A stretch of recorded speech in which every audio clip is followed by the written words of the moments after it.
Have you ever felt? Are you listening?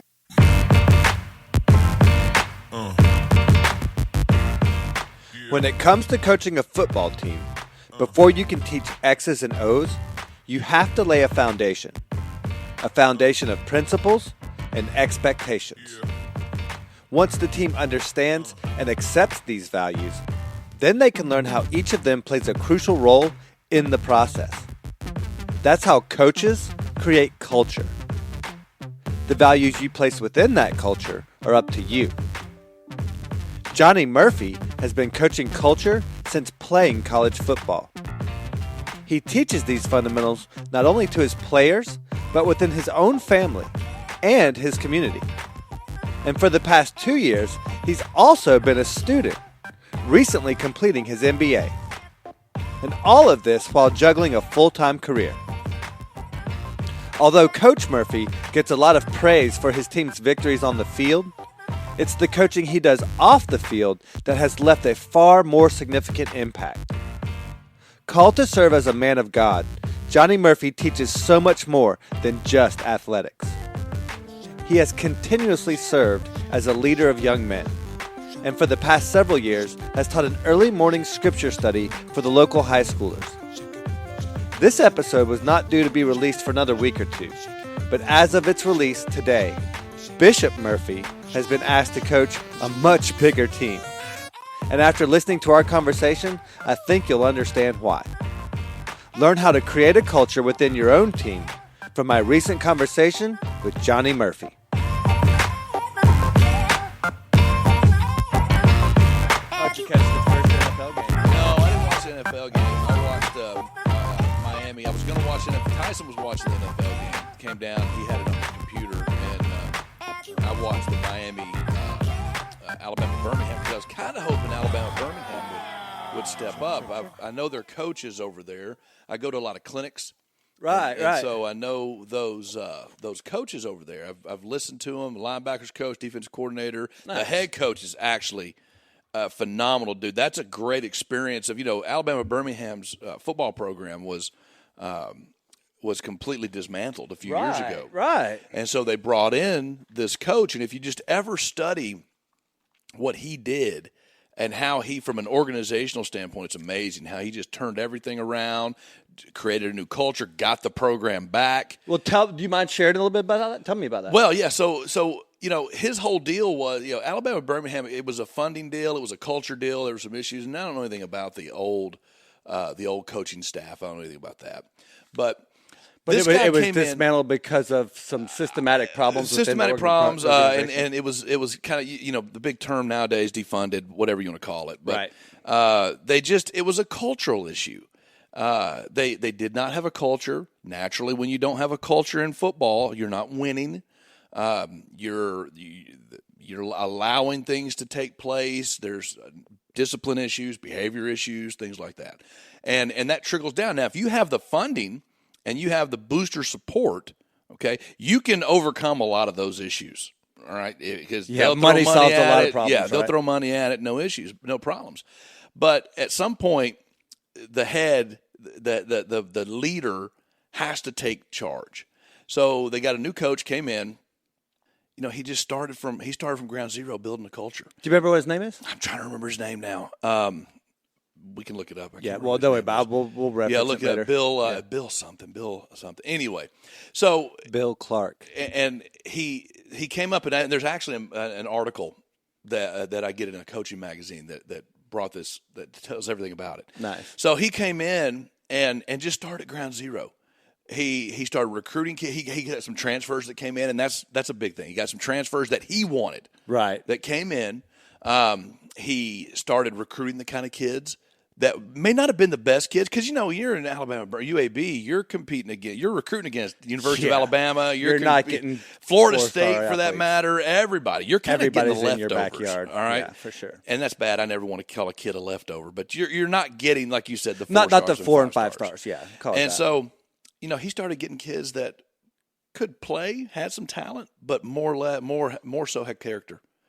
And he started building a program around those guys. And once you get kids, the thing is, you bring a kid in that has some talent, and you have a coach that can coach him and bring out maybe just 10% more or 15%, just a little bit more. All of a sudden, that 3-star becomes a 3.5-star. All right, or maybe even a 4-star. You might have brought something out that you taught him a technique, taught him something, made him better. So you get enough of those cats, and you can start winning some ball games. And you start winning ball games and doing it right, all of a sudden you start getting successful. Now you've got a culture. Now you got a culture. And it may take 3 years, it may take 5 years, but you end up with a program. You start to use that program back. And you may not ever be able to compete with University of Alabama, but you can compete on a level that you've never competed on before. And so if you look at teams like I don't know if you remember several years back, App State ended up beat Michigan. Yeah, there you go. absolutely. Same concept. Yeah.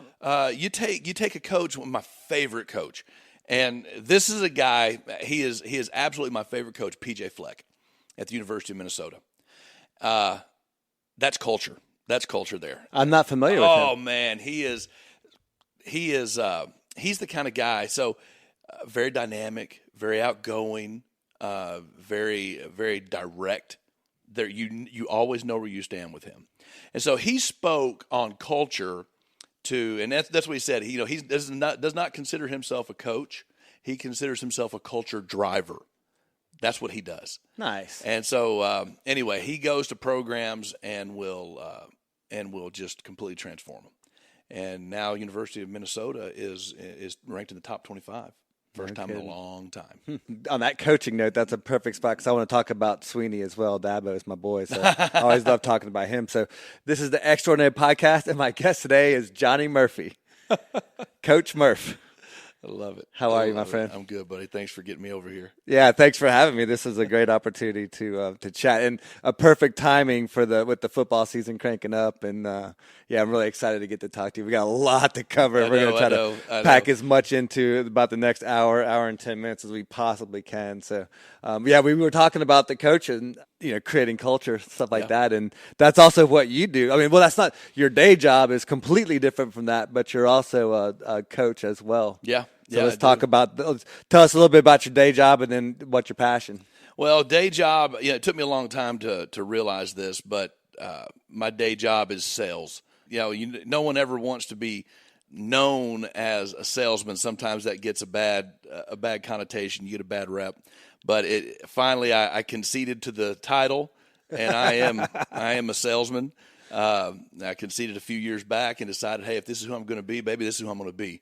We're gonna all in, baby. I'm going all in. I'll call myself a salesman, but that's beautiful. No, I sell big commercial truck tires. Is what I sell. That's my day job, and I work for a major manufacturer of commercial truck tires, and I just recently took a new position with the company, focusing on government sales, going into the all the municipalities, school bus fleets, state agencies, utility companies, and across the nation, and developing programs for them. So that's what I do.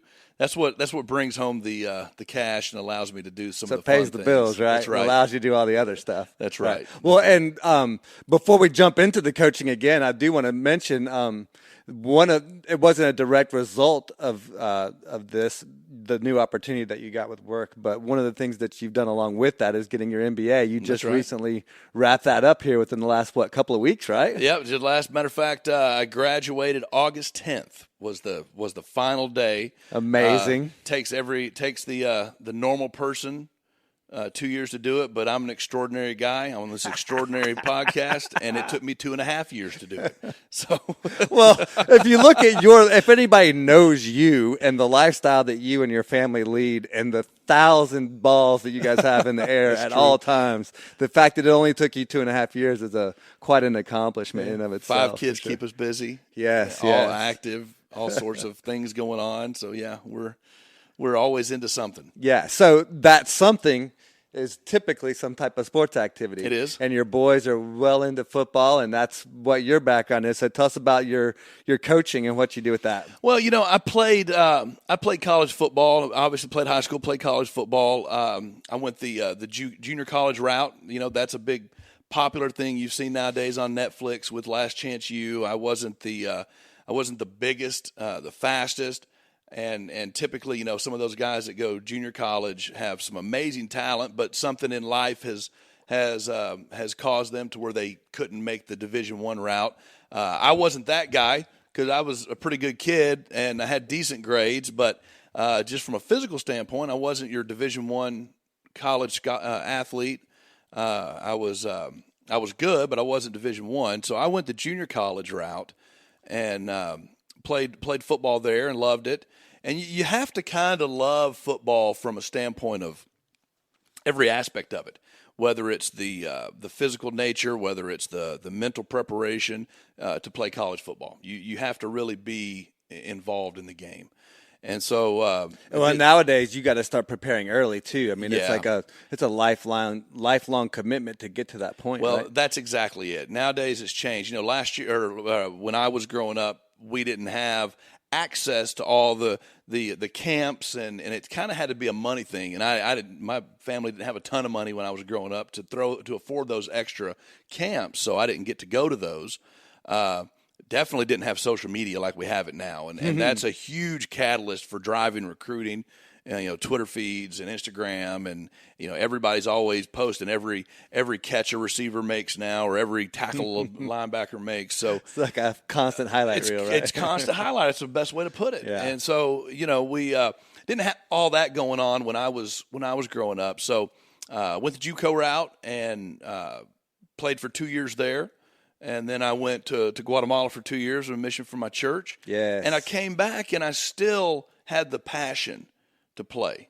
And that's kind of one of the big things I always tell these young men that take a hiatus, whether it's they go on a mission or they go into the military or whatever. I said, if after you're done with that, you still have the passion to play, then you need to go ahead and do it.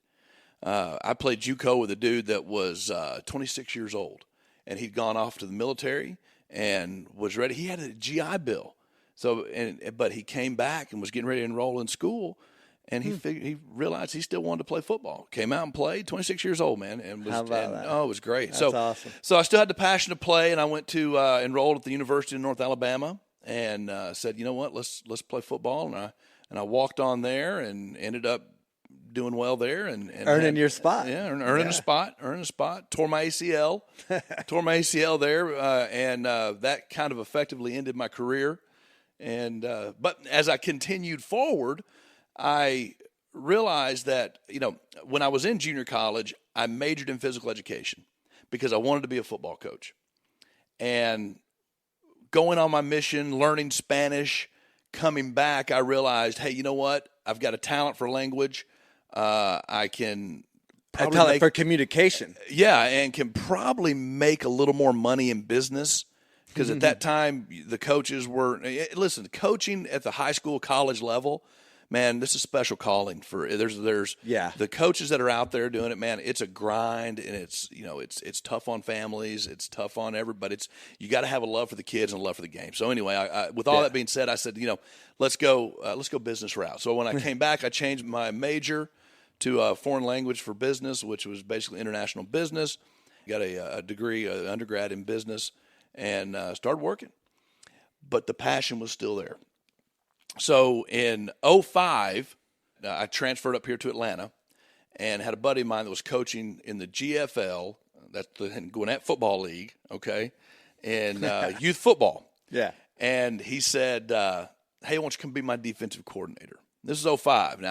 Now, Jax, my oldest son, was not born till 2006. Right. At this point, you've got through two girls? Two girls. Yeah. Two girls, yep. And so I said, you know what, sure, let's do it. So I went and started coaching, and I realized really quickly that the game had evolved, and it was no longer just take a group of kids, throw them a football, run right, run left, tackle. That there was teaching, there was coaching, there was culture building, there was everything. Now, a lot more than what you had originally bargained for, kind of thing. And so I started coaching, man, it came back. It came back. So that was in '05. And I coached in this league, and the GFL is one of the top. It's one of the premier top youth football leagues in the nation. I mean, this is big time stuff. So anyway, coached there, and then in '06, my son was born, and I decided, you know what, I'm going to continue to coach him when he's ready. So I stayed with that friend of mine and coached his teams for a few more years, and then started studying. Started going to clinics, started learning new. I was a defensive guy. I was a linebacker and didn't know anything about offense. Started learning about offense. So when he turned 6, I started coaching him. and that's when it really just got into my blood and got involved with the high school. And it took off from there. It continues to grow. Yeah. Right. Yeah. And now you're kicking off a new season this year. Y'all are just now getting rocking and rolling. I see the boys are. And on top of the coaching, I'm real curious. I want to know about the nutrition and diet that's going on in this household, because those little kids that I remember, because I've taught your kids in church and got to be around them over the years, and I'm so used to them seeing these little boys. And now I just saw a post that your wife put up, what was it, like 2 days ago, and I didn't even recognize who the picture was. There were these 2 giants with their football pads on, and I'm like, who are these men? And it turns out it was your 2 boys. I could not even recognize them. Yeah, so, what are you feeding these kids? Man, we're trying to make sure that Tyson even eats. I mean, that's the thing. But Jax is full on in puberty right now. Yeah. He hasn't finished, and he's going to love you. I told you he wants to listen to the podcast, so he's going to love that I'm talking about him right now, especially in his puberty. Yeah. But he he's pushing 6 foot, just turned 14, 6 foot. The funny part, Nathan, you'll love this. So the funny part is he is 6 foot. Okay, you see the board we have back there. I do. Okay? Yeah. So he's 6 foot. He's 180 pounds. So he's right there with you. And he just turned 14. When I graduated high school, I was barely 6 foot, 180 pounds. When I graduated high school. And he's 14. There's a size 14 shoe and a 14 and a half shoe. So, yeah. Yeah. And for what it's worth, we should mention that your wife is extremely athletic and talented and gifted in so many ways. So I think it's fair to say he was blessed genetically from that side of the family to a certain extent as well. Oh, Would that be fair to say? Yeah, thanks. I don't know whether to take that as a compliment or a backhanded slight. It's probably a little bit of both, because, hey, at least you got it, right? That's right. Hey. That's right. I've always said it's who you marry, man. It's who you marry. And that's true. And we're blessed with some good ones for sure. Your wife is an amazing talent. How she keeps up with this 3-ring circus is above and beyond me. And I'll tell you this, she's actually a better coach than I am. She coaches volleyball, and that's what she played in college. She was a 2-sport college athlete. She played softball and volleyball. Yeah, as a matter of fact, that she's on my radar to do the podcast as well. I got to space you guys out. Yeah. But, to be honest with you, I mean, she's what awesome. she brings. And so let's talk about your daughters then as well, and let's talk about that side of the family, because this is not just about football and guys. You've got some extremely talented daughters as well. Yeah, so Maya is swimming. Maya is a college swimmer. She's my 20-year-old. She's out at the College of Idaho, and she holds 11 now. I think it's 11 All-American times, and she's just got nominated for academic All-American, and I don't remember if she got that yet or not. I can't remember, but she is she's talented now. She's on track to break the All-American record at the college. We're excited for her. She's doing well. She's very committed. She's very driven. She was one of the ones. So you got Jax here, who's blessed with size, and you got Ava, my 17-year-old daughter, who plays volleyball, and she's the kind of young lady that you can just tell her. She can watch something on TV or on YouTube or whatever, or you can say do X, and she does it, and it's perfect form. Immediately. She's got the gift. She's got a gift, man. She's an athlete. She's got a gift, and she's the same way with hair. She does cosmetology, and but then there's Maya, who was not really. I mean, she's 5'9", long girl. She's built like a swimmer, but wasn't just blessed with it. She hated swimming up until she got good her sophomore year. She hated it. We had to beg her to get in the pool on summer league, And but she's a grinder, man. That's what she does, and she just has to. Same thing with school. She just has to grind at it. It just does not come naturally for her. Jax is kind of the same way. He's got to grind. Tyson, Tyson's my 11-year-old. He just picks it up and goes, man. Yeah, he just rolls. He just does. Yeah. And then Leah's the baby, and she's trying to pick her sport. And what we do, Nathan, is we let the kids pick what they want to excel at. We don't tell them you're going to do this. I mean, kind of the boys naturally fell into a football role because that's what I love. I was going to say, that was going to be TV. hard pressed not to. So, but we don't pick what they There want is some indoctrination going on, which does help a little bit, I think. But no, to your point, Maya always has had a special place in my heart, in our family, because not only has she helped raise our little girls practically with all the babysitting that she's done, but then also teaching them to swim. Yeah. And planting those seeds with my kids. So she's always got a special place in my heart for sure. But I want to talk about some of this coaching aspects because I think a lot of the aspects that both you and Angel have incorporated into your family have a lot of the principles that you guys do and utilize in your family have come from that coaching. What would you say is some of the aspects of coaching that you guys apply to your family that's been helpful? We started a long time ago with a motto. And, Angel and I both coming from team sports felt that the lessons that we learned in playing team sports, and it's kind of funny because now I have a daughter that's excelling in an individual sport. Right, with the swimming. But there's still team, she's on a relay. To it for sure. Yeah. She's on her relay teams, and her relay teams do extremely well. But our motto, and you used to see it on our old car, we had an old Durango. We had it plastered on the back wall of the old Durango, and it said Team Murphy. And that motto had some it signified how we approach life. Number one, that we're in this together. No matter what, the challenges, the positive, the successes, we're all in it together. And if you've got anything, you've got your team behind you, and that goes for family, that goes for work, that goes for whatever sport you're playing.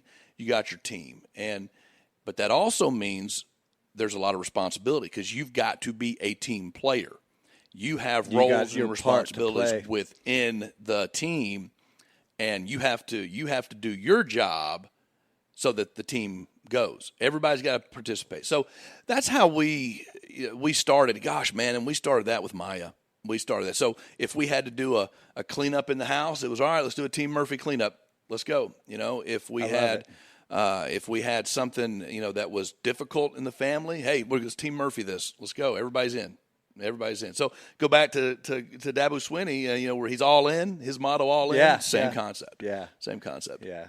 Well, and there again, you talk about with Dabo, what you've done with your family is create a culture. That's right. A culture of, look, everybody's got a role, whether you're the smallest one or the biggest one or anywhere in between, everybody's got a role to play. And in order for the team to function, you have to participate. Everybody has to put in. Yeah. For sure. So I'm curious, one of the aspects I love about coaching is experiencing loss. Because unlike boxing or some of these other sports where you don't really get many losses or opportunities to experience failure, in football it's part of it. And in team sports, loss is part of the process. Failure is part of the process. So I'm curious, do you have a favorite failure, either for you personally or for your family or for in sports or whatever, that you learned a lot from or had a lasting impact on you? Nick Saban said, never waste a failure. I like that. All right. And Nick Saban, obviously one of the best college football coaches to ever grace the sport. And I subscribe to that motto too, because yes, I have plenty of failures and plenty of favorite failures. But, our motto with the little guys, with my little football team, because especially in football, armchair quarterbacks on Monday and all of your newscasters and your sportscasters can point to one play, okay, or one missed assignment, all right, that caused the game. All right. Well, we as football coaches know it never comes down to one play. Right. Okay. So there's little failures throughout the game that happen on every play in football. Okay, whether it's a missed blocking assignment, whether it's a missed tackle, whether it's something completely away from the game that might be a penalty, whatever it may be, or away from the play that might be a penalty. So there's little failures on there. Our motto with the little guys is we don't lose, we learn. So a lot of times looking at failure it's all about how you look at failure. Your perspective is on failure. So if you go back to what Coach Saban said, never waste a failure, then in reality, did you really fail? If you learn from it, then it's not a failure, it's experience, right? Right. So, I'll keep it within. Yeah, I could list a ton of failures that I've had, but I'll keep it within our little guys, my little guys that I was coaching. So we had an experience one time where we were building a culture with our little guys. We had gone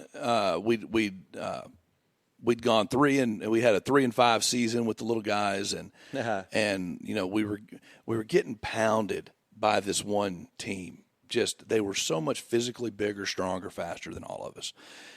And every year it was one after another. And I went back and I started looking at the film, and I noticed that as a coach, I was teaching poor technique. I was teaching poor technique, and that I was not putting, the players ultimately have to play the game, but I was not putting them in a position to win. And and so we went back and completely the coaching staff and I went back and completely resolved how we were teaching that technique. Okay. And the next season we played that team and we beat them 27-7, and they were dominating us. They were run scoring us the whole time before, but we turned around and beat them 27-7. How so about that? So if you look at so the failures,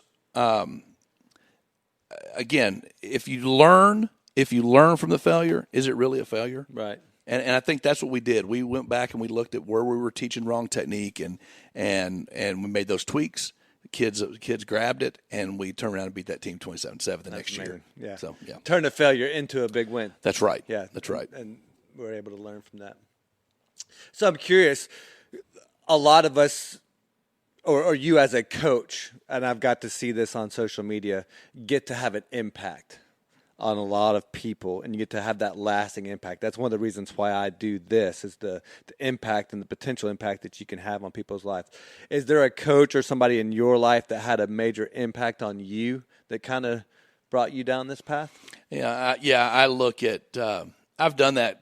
I've asked myself that question 1,000 times to make sure that I'm that kind of guy. Yeah. And it's not just necessarily coaches. It's religious leaders. It's friends. I can go down the list. I've been mentors.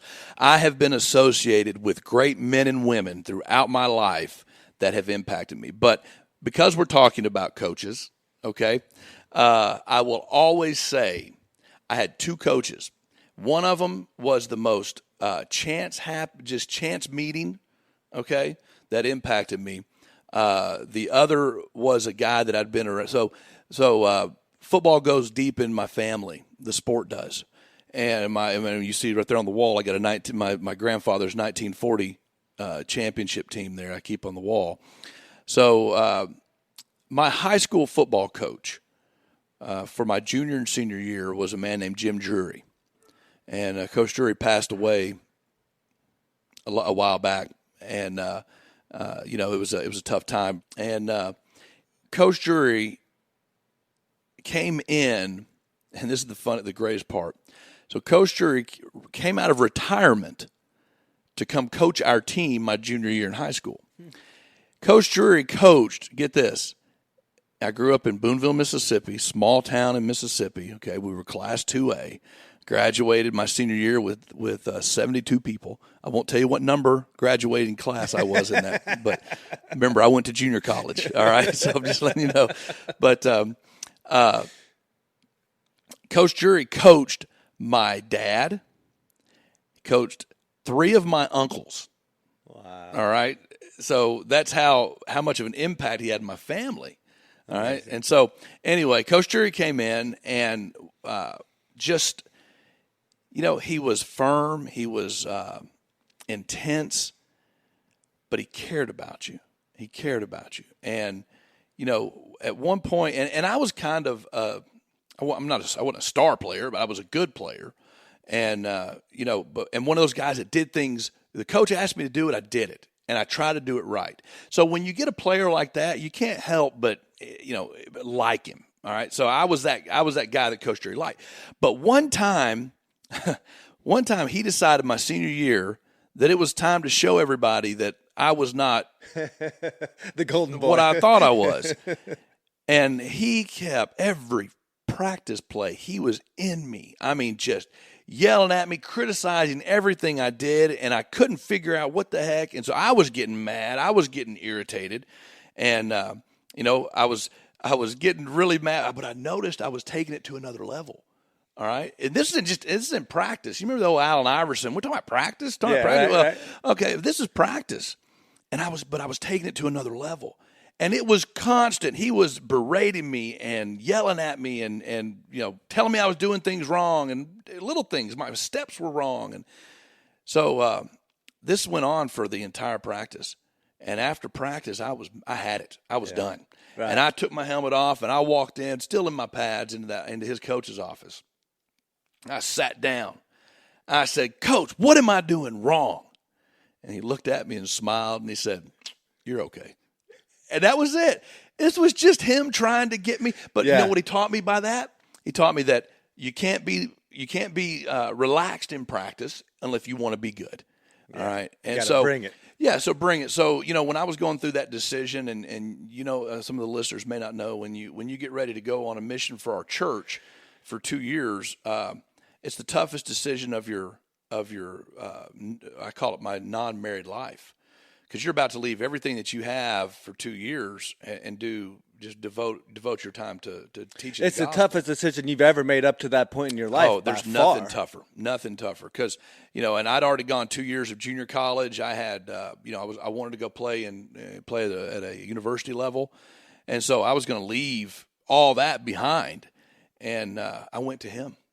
I went to Coach Jury and asked him and he had no clue what I was doing. He didn't know what a mission was. Right, he wasn't an LDS guy. No, wasn't a Mormon member of the church. And I went to him. I mean, obviously I went to my mom and dad, but I needed that outside perspective, and I chose him.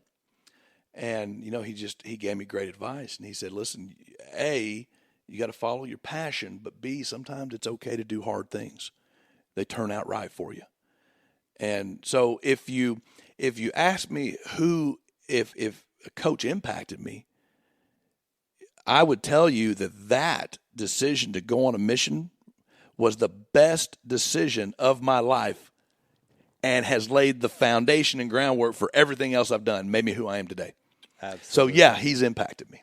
That's beautiful. And it wasn't even on the football field. Yeah. That really impacted me. Well, and so often that's the case, right? So often it's the off-the-field experience that sticks with you. So let's talk about the mission, because that's such an impactful aspect of so many of guys who do that experience. I mean, that's a pivotal moment for so many. And big shout out to Eric Santiago, just got his calling. He's headed out. I'm really, really excited for him. Learning the Fijian language. I don't even know what language that is. He's going to Fiji, man. He's going to South. Where's he's going to California, but he's going to be teaching in the Fijian language. I don't know what. Oh my god. Yeah. So anyway, kudos to him for that. But number one, other than the language, which you got to experience, and that's been a huge benefit to you in life. Yeah. Above and beyond that, what was some of the takeaways that you had from that experience? I know there's going to be a lot. We've only got maybe one good one. I'll summarize this. It would take us a whole another podcast to talk about what I've learned from my mission, but I'll tell you. So we'll keep it back. I'll circle it back to coaching, or we'll call it to football. Yeah.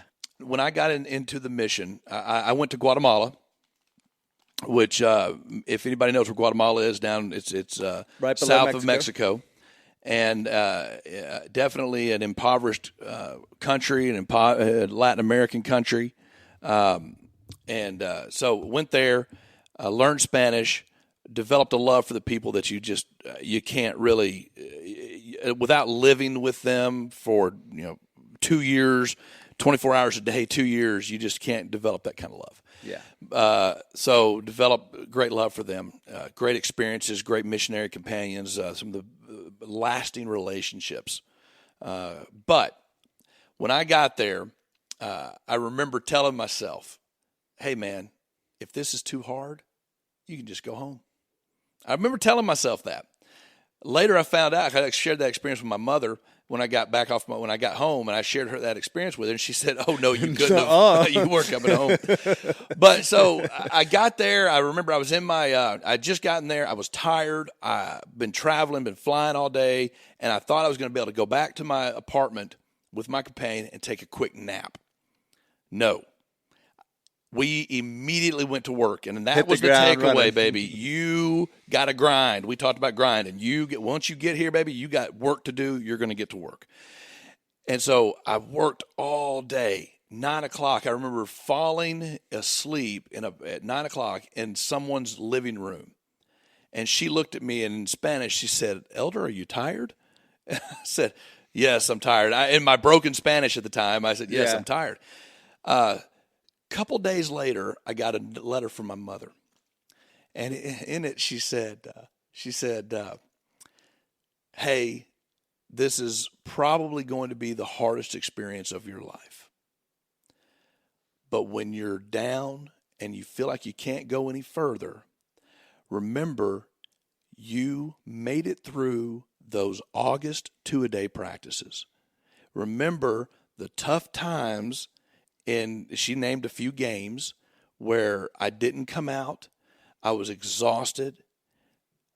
The glory of winning that game. Remember all those practices, the weight room sessions. You made it through those. You can get through this. Yeah. And you know what that drove me? That drove me the rest of my mission. I said, yeah, and like I told you, Coach Jury said, you can do hard things, man. It's okay to do hard things sometimes. And that drove me the rest of my mission. That's beautiful. Yeah. That's amazing. Yeah, but it's the same concept when I shared telling everybody they should run a marathon. Yeah. Because it's to go through that. Once you've gone through that really, really hard experience, you can then rely on that to get you through harder times down the road.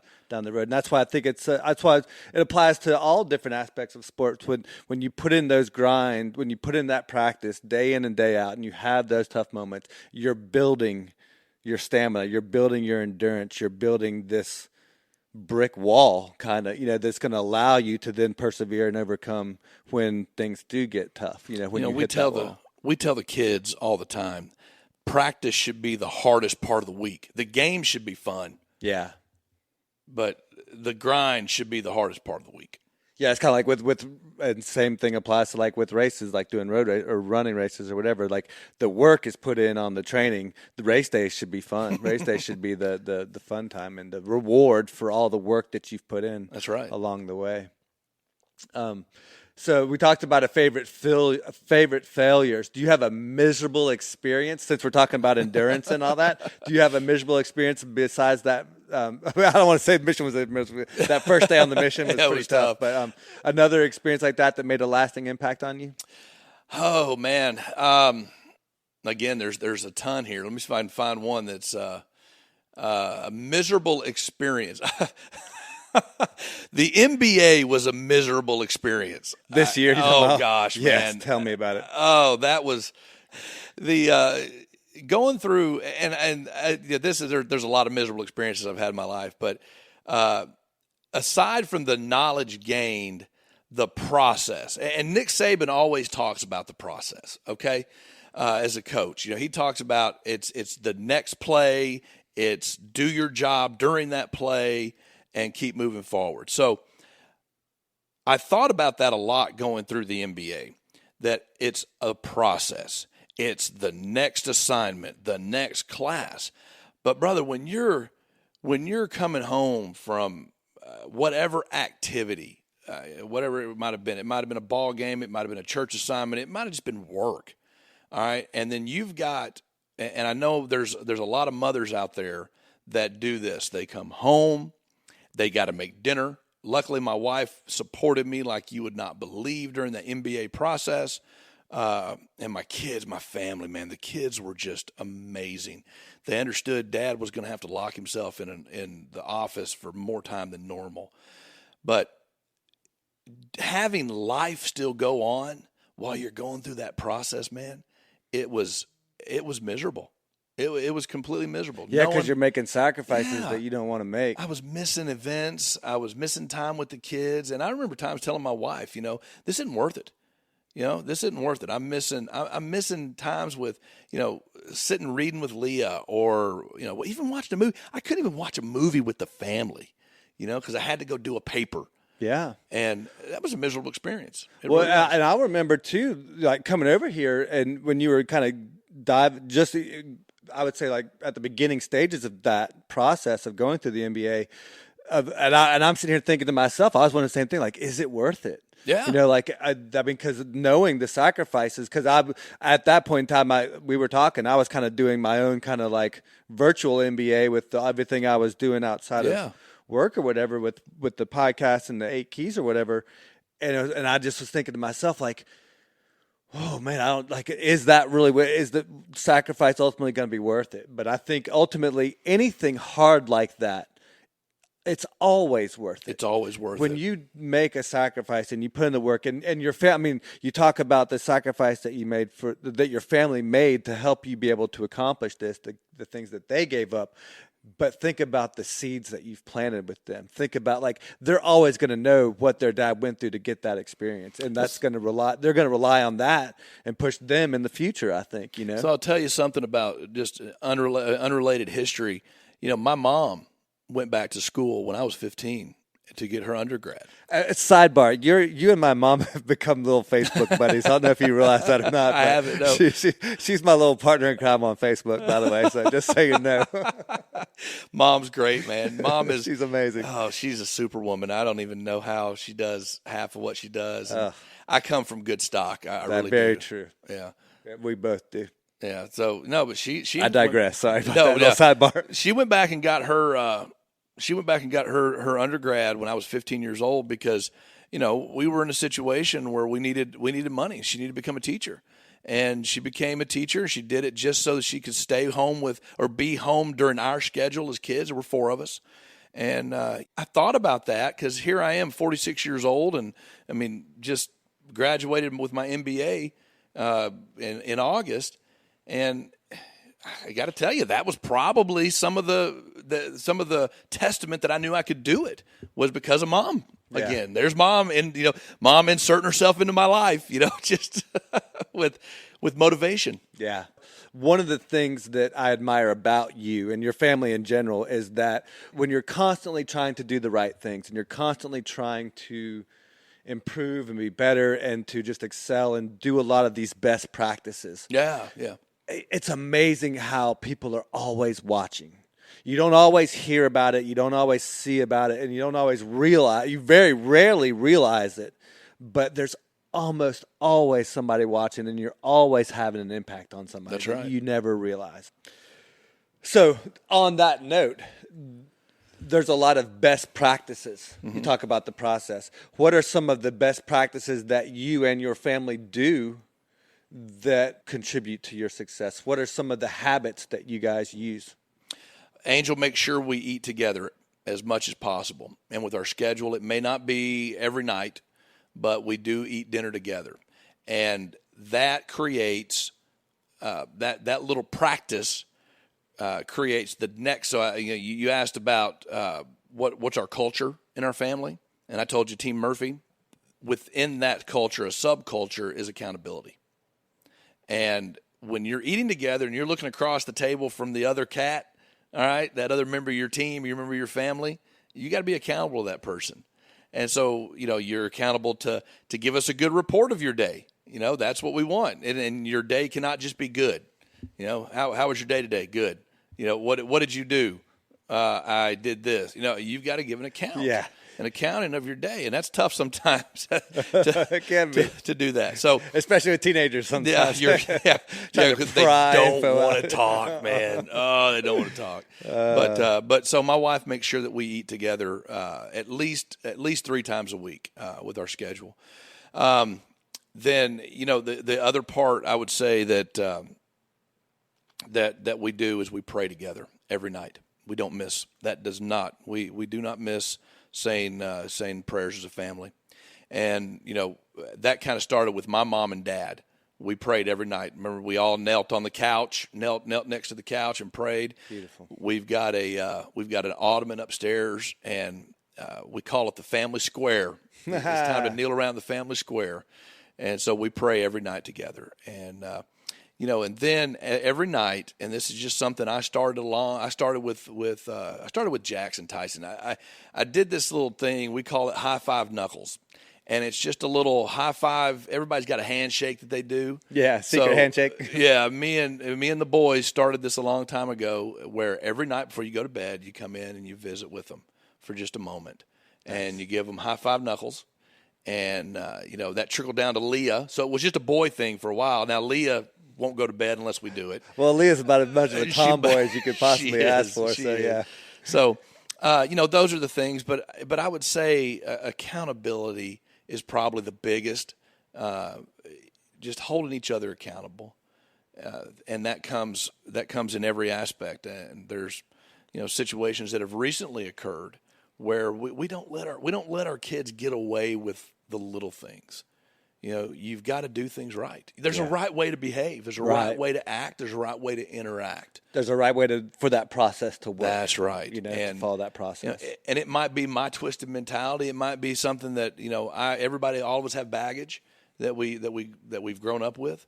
But I think that as a man and as a woman, you have to stand up and face consequences. You have to stand up and face successes.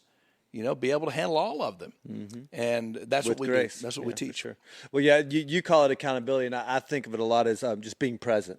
Yeah. That's what I with kids especially, trying to raise kids. And my next question will feed right into this. It's really about being present with them. And when they know that you're present, then it opens up everything else to take place. It opens up those lines of communications, and it opens up that opportunity to let them know that, hey, they're not going to be able to get away with stuff because you're paying attention. You are here. You're present. That's right. So one of the aspects of parenting that's really fascinating to me and something that I've learned over the years is this. Parenting teenagers is a completely different ball game than raising kids. It is. I think there's something once that adolescence hits with the hormones and everything else that everything that worked for you as a parent up to that point no longer works anymore. None of those rules apply anymore. And one of the things that, I find very fascinating about your family and you and your wife is your relationship with your teenagers and that closeness that you guys maintain. So what's some advice you would have for raising teenagers for those of us in that same boat? I'm clueless. You're just lucky, I guess, right? No, I think one of the hardest one for me, I told Angel when we first got married and we had Maya, and she was a baby, I thought I was a horrible dad. I thought, and I did. I told her, I said, and you probably were. Oh, man. And I said, we were all terrible at first, weren't we? Golly. And I just told her over the years. I said, I'm going to be a really good teenage dad. I thought because I thought I was fun. I was a young right. men's leader, young, relatable. Oh yeah, hipster, all guy. the young men in church loved hanging out with me. I'm like, man, I'm a teenage dad, buddy. Yeah. I'm a teenage dad. I'm the cool dad. That's exactly what I thought. Well, that's right until you have your own teenagers. They become teenagers. So the first thing is you got to realize you're clueless. You don't know. No. You don't, and the stuff that was relevant and cool when you were a teenager that you kind of have brought with you will not be relevant and cool. And quite the opposite. Quite the opposite. And so dorky dad. And I don't care how cool you think you are or how cool your kids' friends think you are, you're a dorky dad. All right? So true. And so you got to realize you're clueless and you don't know. Yeah. But I think the other part is you have to realize, and this took me a long time and it still takes me a long time, they're processing things. First of all, you're an adult. They want to be treated like an adult. Even though they're 14, they want to be treated like an adult. You're an adult, and you know that that is not the way it works. And so that you're automatically at odds with each other. Automatically right there. Right out of the I gate. can't treat you like an adult because you're not an adult, okay? I want to be treated like an adult because I think I'm an adult, all right? And so once you realize that those two dichotomies exist, then then the way you treat your kid is completely different, completely different. And so, it's taken me a while to realize that. And I think I failed miserably with Maya, unfortunately. Not because of the way she is, but just I know looking back on the way I treated her a lot of times. Right. You look at your shortcomings and failures and think, man. I'm just such a bad. Yeah, Yeah. I do the same thing. She's turned out, in spite of my ignorance, she's turned out to be a great she's young, turned out young to woman. be an all-star, yeah. Angel, like I said, I told Angel, I said, well, you're going to be a great toddler mom. I'm going to be I'll handle them in the teenage years. She's the best. I'm still just figuring. I'm fumbling We're just through this whole keeping up, thing, right? man. Yeah. But she is. But I think that's it. And so the biggest part, you hit it on the head, is presence. Yeah. With a teenager, you have to be there and you have to listen. You have to let them think. You have to let them fail. You have to let them fail. And I would say if you looked at failures, parental failures, are the parents that will not let their kids fail. It's hard to let your kid fail, man.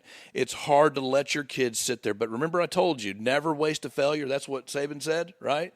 And I told you that we don't lose, we learn. As a parent, you have to let your kid fail. Now, So they can learn. man. Because Yeah. if you're sitting there completely, I think they call it helicopter or snowplow parenting. Yeah, helicopter parenting, yeah. If you just clear every obstacle, you're going to have a kid that can't deal with Can't the real function. world. Yeah. They can't. And man, it's hard. It's the hardest thing I've ever done, aside from my mission, okay, to sit there and watch my kid fail. There's an experience, going on right now with my oldest son, in football. He's in 8th grade, okay? 8th grade in Georgia is real football. Yeah. Okay. You're in the big time now. That's right. And I'm no longer I'm actually his position coach, but I'm not his head coach, which means I can't do things for him that a head coach that's a dad might do. I was never that way as a head coach. Never. I did not believe in what they call daddy ball. Still don't believe in it. So I get to watch him now fail. And I get to watch people critique him that aren't going to be kind. But you know what? And yeah, it's hard sometimes to hear that. But man, I know this. He's hearing the truth, and he's going to learn from it, and he's going to grow from it. And yeah, it's hard to watch it. But hey, it's better for him. And not only that, too, but at that stage in the game, as they jump into adolescence, they require that critique from someone else. If it's coming from mom or dad, it doesn't mean anything. It does, like if dad's critiquing my drills and all this kind of stuff, it's because that's what dad does or whatever. It's all just in one ear and out the other. But when it's coming from somebody else that they respect and they want to learn from, they'll grow from it. They'll take that to heart. They'll really incorporate that. I really do have some work to do. They'll internalize it. Yeah, and they'll grow from it way more so than when they're getting it from a parent. That's right. That's what I've firmly, in all aspects of life, especially just regular day-to-day stuff, not even applied to football or anything else like that. So we talked about a lot of the habits that you guys do, and I feel like that it's definitely worth mentioning because I'm such a big believer in a morning routine and morning habits. And I've got my 3 habits in 30 minutes, so that incorporates reading, which includes something spiritual, and then a morning meditation and or prayer type of thing. You're involved in a morning routine with adolescents that is a special calling, and it's an incredible sacrifice that you and they both make. You want to talk about that? Sure. So our in our church, in the Church of Jesus Christ of Latter-day Saints, we participate. Our youth participate. These are the ones that are high school age. Participate in a program called Early Morning Seminary, And that means the student, if you will, so the high school kid, will every morning before school gets together and has a devotional. We do a scripture study. A lot Essentially of people call it a Bible study for those who aren't familiar. Yeah, a lot of people call it a Bible study. And we study the Bible. So it's segmented by what we call standard works. So it's segmented by Old Testament study for 1 year, New Testament study in the Bible for 1 year, Book of Mormon study, which is our canon, some of our scriptures, and then Doctrine and Covenant study for 1. So it's a 4-year program. So they'll start freshman, sophomore, junior, senior, and they'll study the entire standard works. Okay, and it's all done early morning. So it's a sacrifice for the kid. It's also a sacrifice for me. I'm the teacher.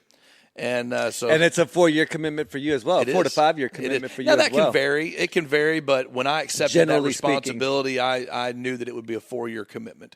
So 4 years every morning. Morning. What 5:30, 6 a.m.? Yeah, we start at 6 o'clock and go for an hour. Be there at 6 o'clock. Go for an hour every day. Every day during school. Anytime they're in school, that's when we do it. So that's a huge commitment and a huge sacrifice. Mm-hmm. Yeah. Why? Why do that? Well, aside from the spiritual growth, all right, and the spiritual value, which is real. That's the number one. I mean, yeah, that's, absolutely. That's you such figure a big aspect of it. You know, we talked about raising teenagers just a second ago. Nate, when you and I were teenagers, man, the world was not the world. You cannot compare the world then, the challenge trials then to now. These teenagers are in a battle, man. They're in a fight every day. And the fiery darts of the adversary, okay, as quoted in Scripture, are completely different and more intense today than they ever were and ever have been. You can't compare it. People are going to say, well, the challenges of, it's all relative. No, it's not relative. And I say that adamantly. Yeah. Because our youth today, our teenagers today are faced with instant pornography, instant self-gratification, instant critique, criticisms, degradation, instant, think the right word instant for it, opinions. It's just and man, I'm telling you, and they eat it up. Okay, they eat it up. So starting your day, if you're a teenager, starting your day with spirituality, feeling the Spirit, okay? And again, that can be whatever religion you are, whatever whatever belief in a higher power you have, okay? Starting your day in communion with that and communicating with that higher power gives you strength to avoid those bad things throughout the day. It doesn't mean you're not going to get hit with the bad things, but you at least have a shield and a protector to be able to deal with. Yeah, it kind of gives you a little bit of fuel for your fire to battle, to go into that fight every day. Mm-hmm. It's like you're saying, like you're getting armed for the day. Yeah, it's your training, man. Yeah, it's your training. Sure. So that's what you do. But I'll tell you this, I could not turn that responsibility down. First of all, two reasons. Number one, seminary changed my life. I went through it, and there's stories behind that. And I will tell one thing because I got to give this one guy a shout out, but on this forum. But watching the youth, I mean, there's some intrinsic value that I get from doing it. I get to study my scriptures every day. Right. I get to prepare a lesson every day. That's awesome. But watching them make that commitment, do that hard thing, develop and grow off of it, that is the value. It's the same thing with coaching football. I don't coach football. I love the X's and O's, and I love the geometry of the game and the mathematics and the team but I coach youth football because of the impact. Because when I get a kid that comes up to me, parents always ask me, what kind of coaching gift can we get you for the end of the season? The only thing I ever require is a team picture. That's it. You go up into my office and you'll see all my team pictures. All I want is to see, I want a kid to come up to me in 10 years and say, hey, Coach Murphy, and I can find out what you've been doing. That's it. So when you see, so teaching seminary is the same concept. When you see them develop and grow and you see them become a better person and a better individual that can deal with challenges, man, that's the value. But when I went through early morning seminary, John Larson is his name, was my early morning seminary teacher. And he used to drive about 30 minutes out to come teach me at the church. I was the only student for 2 years. 2 years, I was the only student. And this man did that for me for 2 years, okay? And he never missed a freaking day. Never missed a day. And when they called me to be the seminary teacher, I thought about how can I turn that down, man? How do you say no at that point? How can I sit here and say, no, it doesn't fit my schedule? I said, Bishop, you know I'm working on my MBA. I coach 3 football teams. Matter. I've got a busy family. No. 5 kids, football, yeah. Yeah. So I couldn't turn it down. Yeah. Well, and the blessings that we receive as a result of that is just so rewarding. Well, you see how one individual, whether he's a coach, whether he's a mentor, whether he's a church leader, a spiritual leader, whatever it may be, can impact future decisions. John Larson impacted my future decision there. Yeah. And let me know I could do hard things too. That's amazing. That's crazy. Whew. You talked about getting the only thing that you want at the end of the year, the end of the season, is that picture. And I think that speaks volumes, because what's cool about that picture, and I think about this a lot, is that 10 years from now, 20 years from now, every one of those young boys will be a grown man, and to get to see, okay, well, now that grown man is now doing this, and when they come back to you and say, you made a difference, and you've seen them become successful, you've seen them do the right things, and then they come back and they credit you for some of that, then it's like, to be like, and again, it's why I do this. Everybody says, well, oh, you're doing such a good thing, but for me, it's like, this is selfish. Yeah. I do this because this man, and that's why you're a coach. It's selfish, because it makes me feel good about me and knowing. And I'll tell you, there's another member of our church, Larry Shaw. He passed away this past year. I got a story about Larry Shaw, but anyway, go ahead. Cool. Yeah. Well, I'd love for you to share that too. Well, I went to his funeral at the church, and it was a packed house. There was standing room only. I mean, they were coming out of the rafters. This guy was not rich. He was not famous. Just kind of did his thing. But the way that he lived his life and the impact that he had on so many people, time and time and time again, it showed up at his funeral, man. And it was so impactful for me. And so I was like, I created this thing of like, not what would Jesus do, but what would Larry Shaw do in any given situation?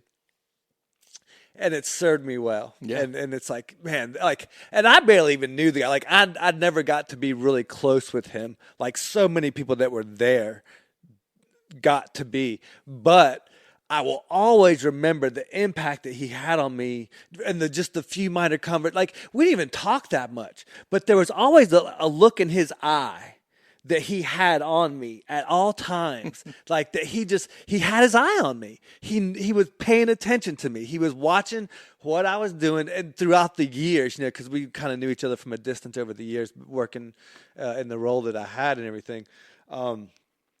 But yeah, it was just like that. There was a feeling that he left with me, even if he didn't say anything. That was just really, anyway, I digress. That's him though. Yeah.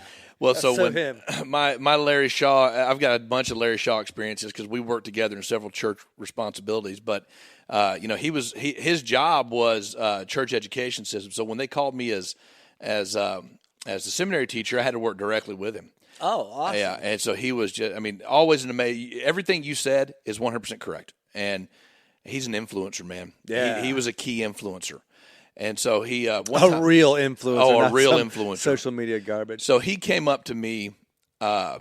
It's kind of funny you say that, because he came up to me right before we started the school season or the school year, my second year going into teaching seminary, and in the hallway at church, came up to me and shook my hand. I always loved talking to Larry. Yeah. And he came up and he shook my hand. And he looked me in the eye and he said, "Brother Murphy, how are things?"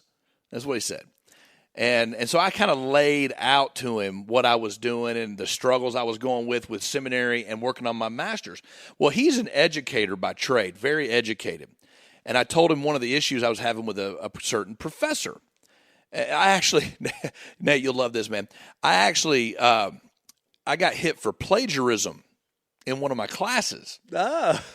I didn't plagiarize anything, Nathan. All right, I didn't plagiarize. I'm not a dummy. All right, but I got hit with plagiarism, and so I was telling him about that, and he said, "Don't worry about it." He said, "These academics." That's what he said. These academics are just looking for ways to punish their students in some way. And he gave me some great, he gave me great counsel and all the way through. And so I talked to him. He would always ask me, "Hey, how's your MBA coming?" He was excited for me to earn it. And dadgummit, he died before I could get it. He was one of the guys I was looking for to go up and say, "Hey, I finished." Yeah. So anyway, I'm sure he knows. He was awesome. Yeah, he was quite a man. But well, and I think that's a good note to kind of wrap up on. One of my favorite quotes from Maya Angelou is like, people will forget what you told them, but they'll never forget how you made them feel. That's right. And I think at the end of the day, like you said with coaching, you're teaching X and O's, you're teaching gospel principles of all these different things. But at the end of the day, it's how you're making them feel. Mm-hmm. And when they know that you care about how they feel, then that lays the groundwork for everything else. And it's something that both you and your wife are so really good at. As we wrap this up, I want to make sure that everybody has a chance to know where they can contact you, if you've got any social media out there, anything else you want to plug, but then also to any organization or charity that you're involved with. I always want to give my guests an opportunity at the end of each show to talk about something like that. So.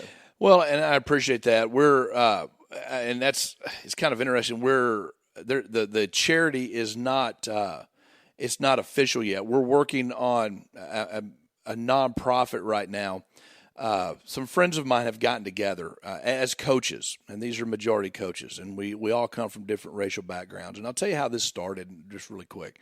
When all the racial tension started happening a few months back, and we all know that it's back there, or that's been out there, I was touched. And growing up in Boonville, Mississippi, okay, at the time that I grew up in, and being a white man, I had to start asking some pretty serious questions.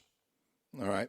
Now, being a coach, having played the sport of football, and being around the diversity that I've been around all my life, it's hard to say that somebody has a prejudice or a racial tendency. Okay, because, I've roomed with guys of different races, served a mission in Guatemala, and was with guys from different races. And that's about as intimate a situation as you can get. Yeah, but you know what? As all this started going down, I had to ask myself, all right, because of my upbringing, do I have certain racial tendencies or racial discriminatory tendencies? And, my parents always never taught us any racial differentiation. Okay, love was always in that. You loved. Well, anytime you're raised on the gospel principles of our church, it pretty much eliminates. It should. You're exactly right. But you know what? I found out after asking questions, we all have, every one of us, black, white, Asian, Hispanic, whatever. We all have a racial bias of sorts. And so, when that backdrop, I reached out to a really good friend of mine. He coaches at Mill Creek, Freeman Davis. And we started having this conversation. His son is biracial. And he mentioned that his son has encountered some issues because he's biracial and wanted to know how to overcome it. And so we started kind of talking, brought in a few other good friends that are coaches, Terrence Melton. He played in the NFL for a while, brought in some other good friends, brought in some community friends, some work friends. And we started meeting in my basement. We are all different races, different religions, different creeds, but we all started talking. And we all started going through our racial bias. And every one of us have a racial bias, whether it's from whether it's a black man that has, encountered. I'll just tell you straight up. We were in here, and it was about 50-50 white, black in the basement, and we started talking, and the question was asked: how many of you in here have had an encounter with a police officer, a negative encounter with a police officer? And 100% of the black guys raised their hand. None of the white guys raised their hand. Now, that's telling. That's telling. And they went around and told their experiences. All of them different, all of them unjustified, okay? And I'm not trying to go somewhere here from a political standpoint, but I am saying that group, okay, we've met 3 or 4 times since then, and we are piggybacking off a nonprofit, and I'll tell you the name of that later, but we're piggybacking off a nonprofit out of Jacksonville to provide financial resources for children, middle schoolers, that cannot afford, these are minority middle schoolers that cannot afford the abilities to pursue their dreams. And that dreams, all of us here are football coaches. The nonprofit down in Jacksonville are volleyball coaches. A lot of them are volleyball coaches. And so we are starting this nonprofit together, and we are going to provide financial resources to minority children that cannot buy football equipment, that cannot join a volleyball league. But the thing is, we don't just do this one time. Once we partner with a family, and a middle school family, we take them all the way through high school. Nice. And we allow them to pursue whatever dream that is.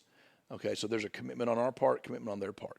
And what we want to show people is that, hey, man, this is a diverse group of people. You hear what the media is saying about white guys. You hear what the media is saying about black guys. Well, here's a group of white men and black men and Hispanic men that are helping you. Now, you draw your own conclusion. Yeah. And that's what we want you to do, and that's what we kind of want to see. And so, that's a nutshell what that is, and I'll get you the name to it. But cool. That's not. Yeah. Well, yeah. Anything we can do to support, and we'll promote it as well as part Thank of this episode when we as we release. Okay, so I'll wrap up with 2 questions. One of them's pretty easy. One of them might take you a minute, but it's still pretty fun. So, and I stole both of these from. Full disclosure, I stole both of these from Tim Ferriss, so I can't take any credit. If you had a billboard or a sign that you could plaster across the interstate or for all the world to see or whatever, what would that billboard say? And then last but not least, what's your favorite item under $100 that you could not live without that you use on a regular, everyday basis? All right. As a coach, coming from a football coaching coach perspective. Well, I mean, it can be anything. It can be whatever turns you on. I mean, but I love getting that answer from a variety of different perspectives. So from a coach, from a football coach. Yeah. Okay. My billboard, there's a lot of things. Oh man. I live by a lot of mottos. I really do. Yeah. Well, and football coaches, hey man, we got the quotes, right? Got the quotes, got the sayings. Break out the Vince Lombardi. And don't ever hate on me here, man, but I love anything from Rocky. Any of the quotes from Rocky. How can I hate on that, dude? We're both 80s. No, I didn't even notice. Yeah, that's Drago right there. Oh, man. Outstanding. Rocky, that's Rocky 3, right? No, Rocky 4. Rocky 4. Russian. But I will tell you this. If I had to billboard it, it would be, and I can't remember, so I don't remember who said it. It's been attributed to a ton of people. But one quote that I do live by, and my son Tyson quoted it to me the other day, is whether you think you can or you think you can't, you're right. Nice. That's one of my favorites. Probably my billboard. Yeah. All right. That's my billboard because I'm a big proponent of mental prep and mental perspective. Yeah. And then from a coaching standpoint, it doesn't have to be coaching. It can be. I'm curious of just what the straight up answer is. I don't mean to skew it with coaching at all. Okay. Don't tell me like your coach's whistle or something like that. It was going to be a coach's whistle, and that would be my Is whistle. That what it is? My whistle and my practice plan. Those are the 2 things. Really? That if I don't have, then I'm lost. Nice. I am lost. Okay, well, we can go with that. And the whistle is because I do have to have a certain amount of control, and I do believe that the whistle, the coach's whistle, allows him to have his authority. Number one. But it also allows him to control the amount of effort that the players that are giving in any individual drill. And then my practice plan, man. If I don't have, because there's got to be structure in life. There's got to be structure in game. There's got to be structure in practice. You can't do things without structure. All right, and you can't have the process without structure. So, So a practice true. plan Gotta have that framework. That Gotta would be have it. the framework. There That's you go. beautiful. Awesome. I don't know if that answers the question. If you want another that's- answer, I'll give you another answer. That's actually, I love it. Like I love to see where it goes, and I think that's a great answer. And the analogy with the whistle, I think, is excellent. So yeah, I couldn't ask for a better answer. That's excellent, Johnny. Thank you for your time. Thank you for the example that both you and your family put out there for all of us. People are paying attention. People are watching. I'm really glad and grateful for the opportunity to have you on the podcast. Thank you for the platform. And we'll do it again soon. Keep doing what you're doing, man. This is great. Appreciate it. Thanks, buddy. So you're still here. Wow. Thanks for sticking around. So, what'd you think? What did I miss? What would you like to know more about? Who would you like to hear on the show? If you stuck around this long, maybe you won't mind giving me some feedback. And don't forget to check out the website, extraordinarypodcast.net, for all the latest episodes. And if you enjoyed the show, please take the time to share with your friends, on social media, or with anyone you think who might enjoy it. And last but not least, if you're ready to start living an extraordinary life, check out 8keystogreat.com, where you can craft your free blueprint to renovate your career, home, or lifestyle. The program is free, but you have to do the work to unlock each key. And finally, if you'd like to speak with me directly, you can book a free 30-minute Zoom call directly through my Calendly link on the contacts page. And in the meantime, check out some of the other exciting interviews with ordinary people living extraordinary lives. Thanks for listening, thanks for sharing, and most of all, thanks for just being you. I'm Nate G, and we'll see you next week.